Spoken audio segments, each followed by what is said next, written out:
flying bomb over London. For 80 days, beginning 16th June, British defenses faced an average of 100 robots a day. Out of the 8,000 bombs launched by the Nazis, 2,300 reached targets within Britain. Thousands of the buzz bombs, flying at 350 to 400 miles per hour, were brought down by the combination of fast fighter planes, barrage balloons, and anti-aircraft guns.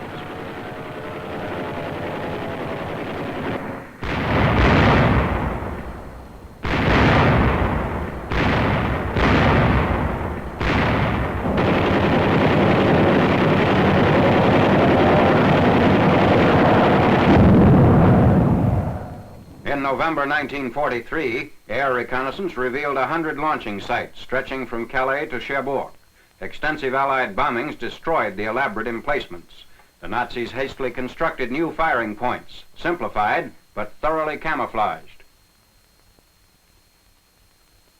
Trees draped with netting and portable evergreens were among the evidences of deception found at a wrecked robot launching station about 10 miles north of Rouen.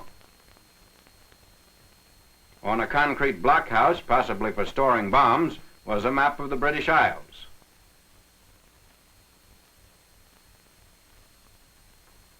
The floors of many of the structures were fitted with steel rails.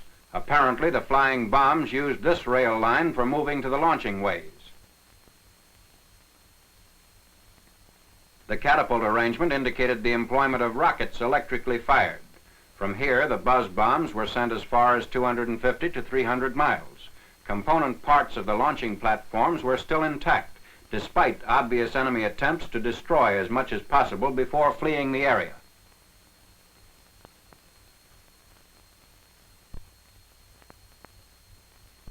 These parts were identified as possibly being fins for the bombs.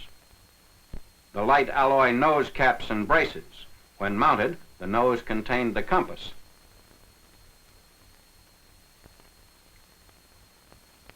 Broken sections of the flying bomb were found throughout the area. About a mile away, a church steeple was used for observation and flight control. Almost all the sites in France were oriented in the direction of London. A number of duds fell in fields, the results of improper launching or faulty manufacture. A warhead which contained approximately 2,000 pounds of explosive. Compressed air inside spherical bottles kept the gyros spinning and substituted for a fuel pump, forcing gasoline into the jet engine. A tubular jet propulsion unit was mounted above the tail. The buzz bomb had to be fully regulated before the takeoff.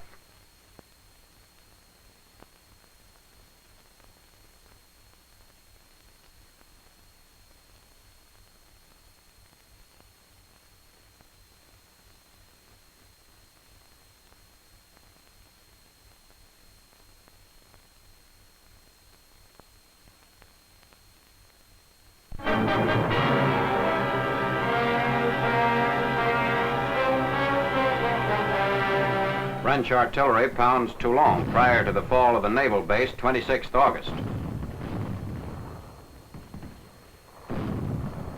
Heavy naval and aerial bombardment had softened the port area. In the harbor lies the fleet, which the French scuttled in November 1942 to prevent its falling into German hands.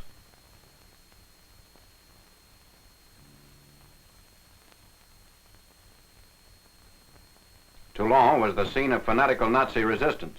They found some use for the ship's guns, although French port engineers now report that much of the fleet must be considered a total loss. 27 miles west is Marseilles, second city and greatest port of France, which fell on D+8. Poilus battled their way into Marseilles against light resistance.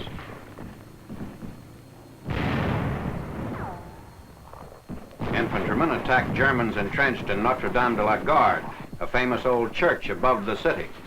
It is one of the siege locations that held out after the fall of the city had been officially announced.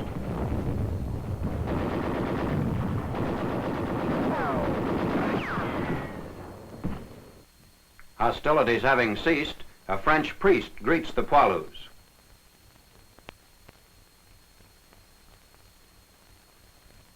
Wreckage following the cleanup of last-ditch defenders. On the night of 27th August, the Nazis surrendered Fort St. Nicholas. Troops of the 3rd Algerian Division took this strong point in the Port District.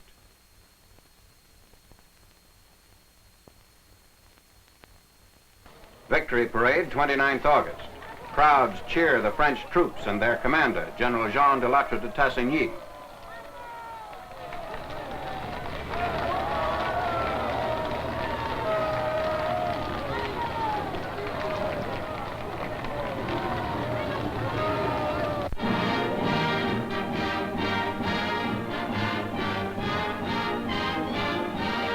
Flying fortresses of the 15th Air Force arrive at a Bucherrest airport to evacuate more than 1,000 repatriated U.S. flyers.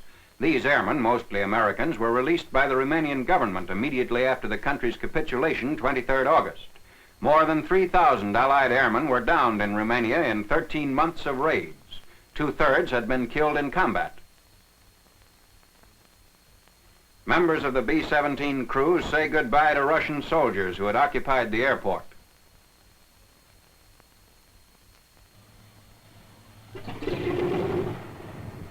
38 planes transported the evacuees. Flyers take with them memories of many air battles to knock out Hitler's former oil sources at Ploiest. Enemy flak over Ploiest was considered by the men as the heaviest in the world.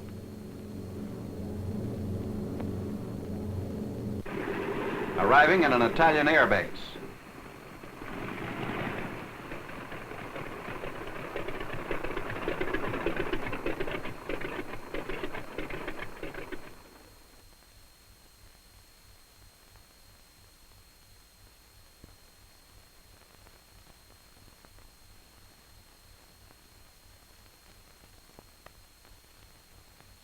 Recounting experiences, one of which was the attack of 11th August when men flew less than 200 feet above their target.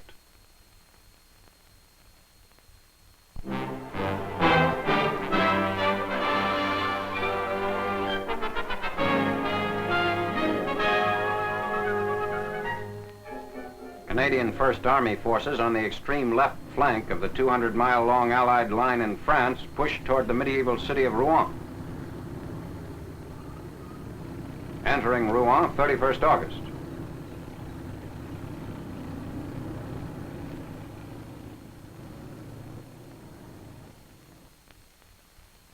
Allied air raids took a heavy toll of enemy equipment.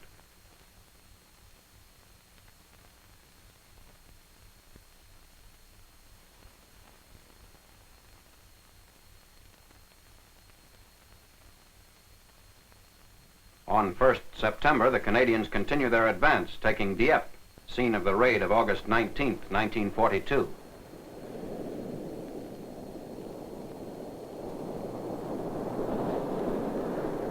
First to enter Dieppe were battalions of the Essex, Scottish, Royal, and Hamilton Light Infantry, and the Royal Regiment of Canada, the same battalions which fought here a little more than 2 years ago. A cemetery on a hill behind Dieppe, where more than 800 Canadians killed on the 19th of August raid are buried.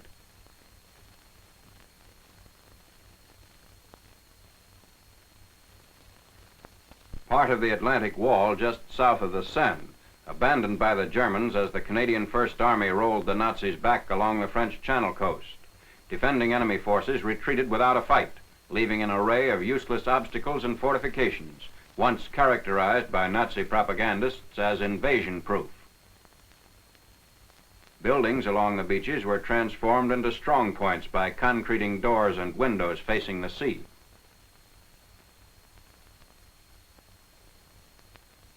Camouflaged pillboxes given the aspect of beach cottages.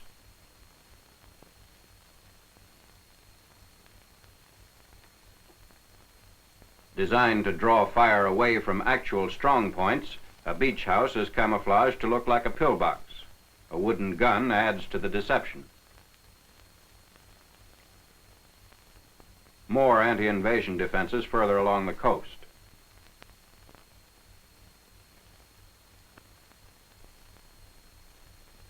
A range board gives sketches of houses, beach details, and distances covered by guns.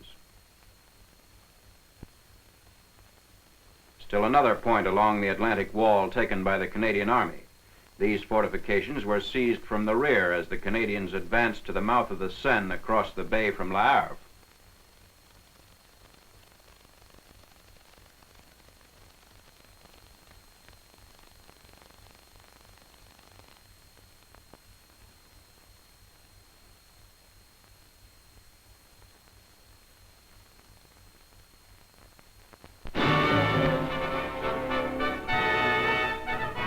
Royal Air Force films demonstrating the employment of rockets with Typhoon fighter bombers.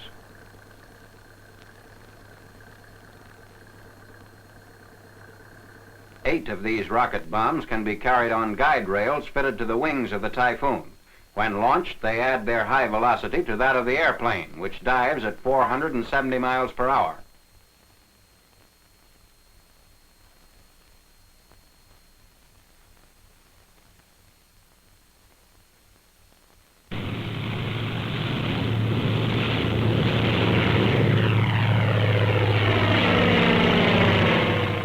Released from low-flying fighters, a light aerial bomb does not have time to gain the extremely high speed of the rocket bomb.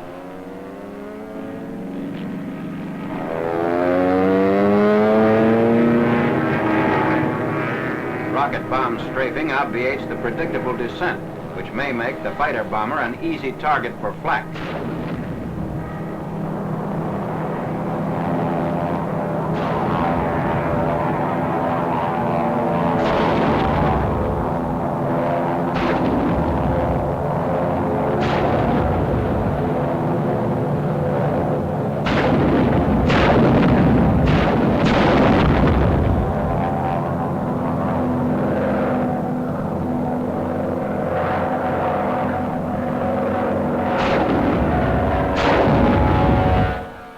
American Thunderbolts of the 9th Air Force have employed rocket bombs since 17th July. They proved effective in the breakthrough at Saint-Lô.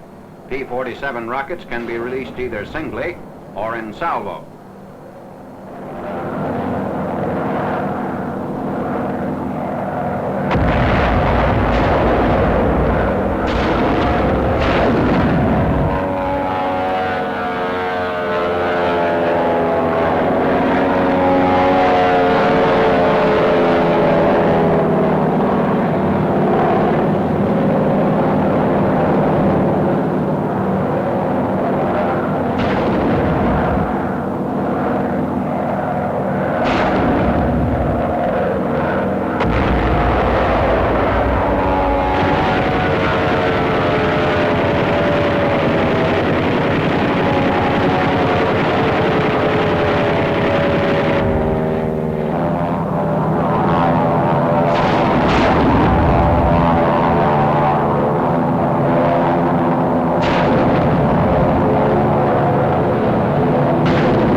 Rocket bombs appear to be most suitable for attacks on armored columns moving along highways, but have been used successfully against airfields and in support of infantry.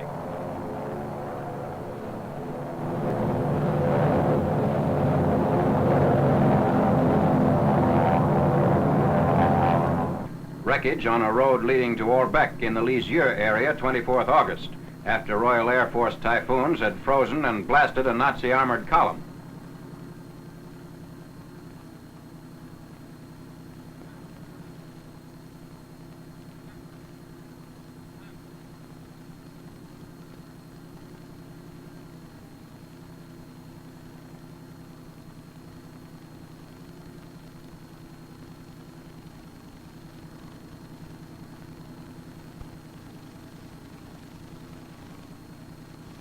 PZKW-5 or Panther tanks.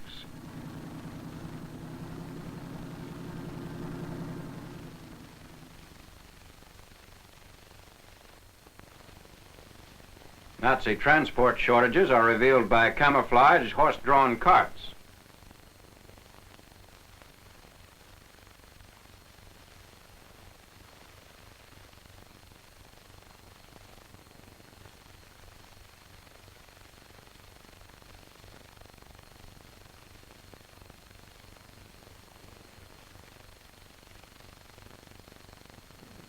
Anti-aircraft fire of these multiple guns was ineffective against rocket dive bombing.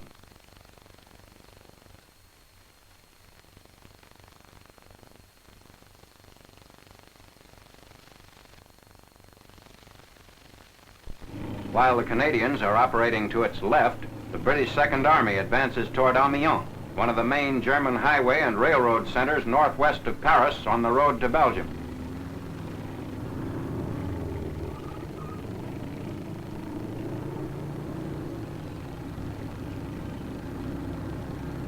Troops enter Amiens 31st August after an advance of 60 miles in 2 days.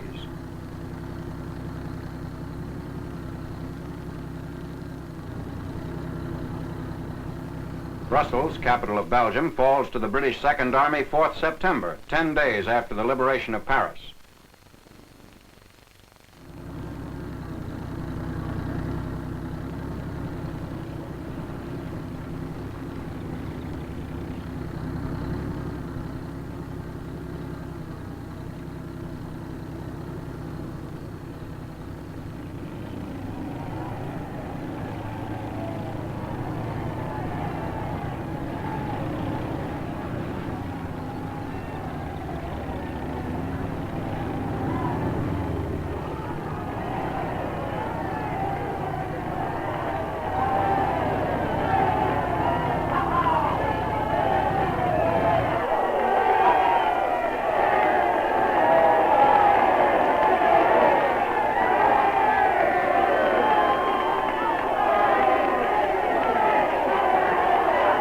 Salvaging books from the burning Parlor de Justice, retreating Nazis set fire to the building.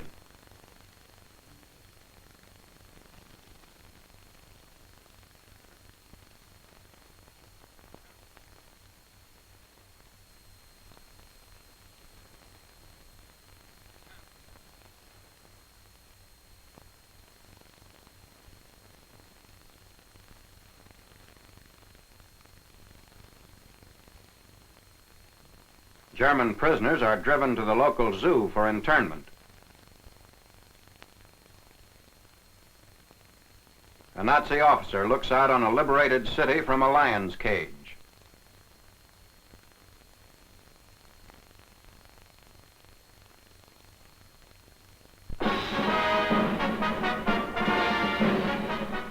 Allied planes destroyed this Nazi convoy as the American First Army continued the rapid advance northeast of Paris. A task force of the 3rd Armored Division advancing toward Marseilles encounters Nazi tanks.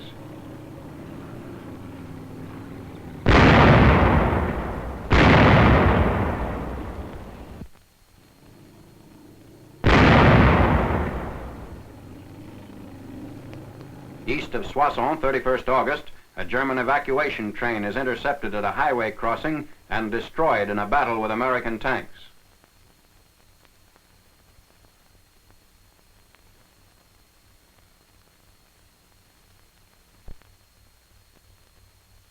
Four of the train's 23 cars carried Panther tanks. German tank crews manned their turret guns until they were knocked out.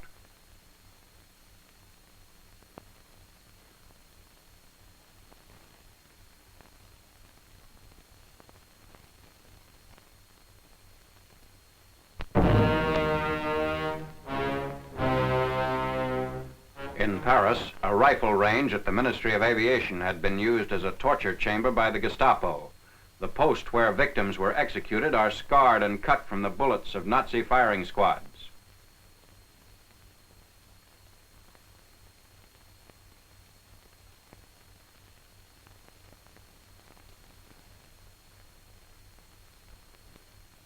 Before execution, Frenchmen were exposed to flames to get them to talk.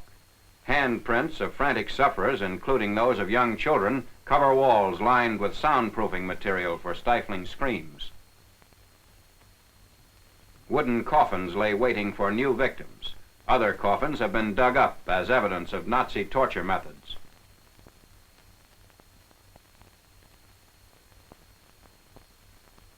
At Montereau, captured 24th August, engineers ferry a light artillery piece across the Seine under fire. The 10th Infantry Regiment, elements of which made an assault boat crossing the night before, furnishes crossfire machine gun support from both banks of the river. The gun is ashore, but firing continues.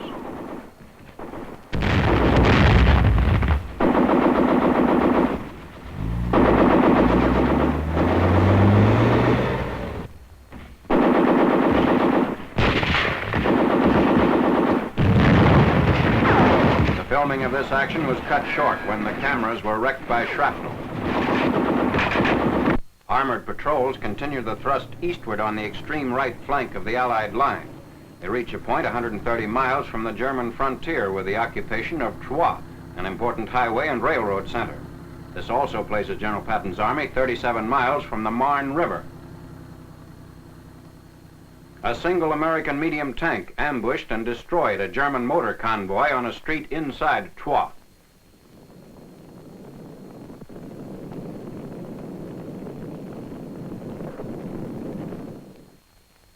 American troops put Nazi guns out of commission. It's a precaution against recovery of lost equipment by Germans who might possibly infiltrate behind an armored thrust. Thermite grenades are used to destroy barrels and breeches of the weapons.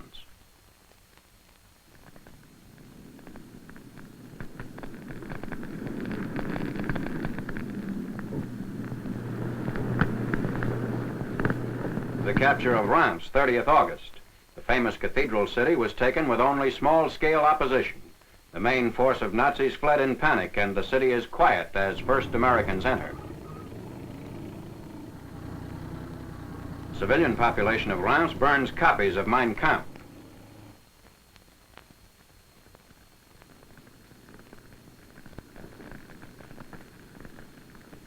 Verdun, historic battlefield of World War I, under night attack by German heavy bombers.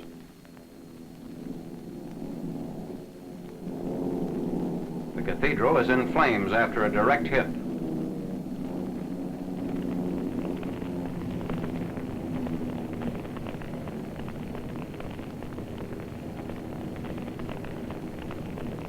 Verdun was entered on 31st August by 3rd Army troops moving eastward following the fall of Reims. Crossing the Meuse River in the drive toward the German line.